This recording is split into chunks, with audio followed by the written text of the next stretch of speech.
সরকারের প্রতি আমাদের আস্থা আছে, কিন্তু আমরা প্রতারিত হয়েছি ইতিহাসের প্রতিটি পর্যায়ে। গণ অভ্যুত্থানের পর সবচেয়ে বেশি আলোচনা এসছে বিএনপি, এবং সেই আলোচনায় বিএনপি বারবার একটা জিনিসই চেয়েছে, তা হচ্ছে নির্বাচন। আজকে যিনি আসছেন তিনিও বিএনপির একজন প্রতিনিধি এবং তিনিও চাচ্ছেন নির্বাচন, কিন্তু কিভাবে? নির্বাচন কমিশন, আইন শৃঙ্খলা বাহিনী, জনপ্রশাসন এবং বিচার বিভাগ, এই চারটা সংস্থারে যতটুকু নির্বাচন আয়োজনের সাথে প্রয়োজনীয় ওনারা ততটুকু করবেন, বাকিটুকু ওনারা রেখে দেবেন। পরবর্তীতে ওনার কথার পরিপ্রেক্ষিতে বিপ্লবী ছাত্র সমাজ কি বলছে? সরকারের প্রতি আমাদের আস্থা আছে, কিন্তু আমরা প্রতারিত হয়েছি ইতিহাসের প্রতিটি পর্যায়ে।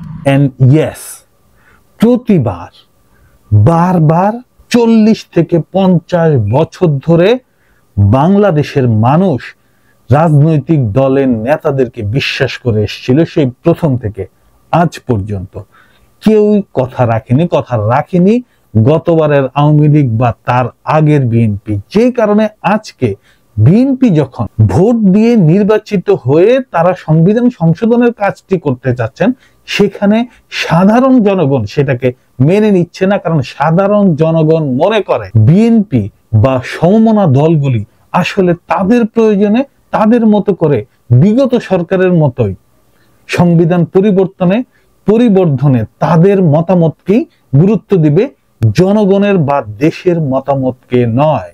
এখানে ছাত্র বিপ্লবের যে সমন্বয়ক হাসানাত, সে বলছে রাজনৈতিক দলগুলোর প্রতি আমাদের বিশ্বাস আছে, নির্বাচিত সরকারের প্রতি আমাদের বিশ্বাস আছে, কিন্তু আমরা বারবার প্রতারিত হয়েছি, আমরা বারবার ঠোকর খেয়েছি প্রথম থেকে আজ পর্যন্ত। সো বিপ্লবী সরকার গঠিত হতে পারেনি যে কারণে, হাসানাতের কথা অনুযায়ী সেটা অনেকটাই দায়ী ছিল বিএনপি। কিন্তু আজকে হাসানাত একটি কথা ক্লিয়ার করে বলেছে যে কোনোভাবেই বিগত সরকারকে পুনর্বাসিত করা যাবে না, এবং সংবিধান সংস্কার না করে শুধুমাত্র একটি ভোটের জন্য নির্বাচন নয়।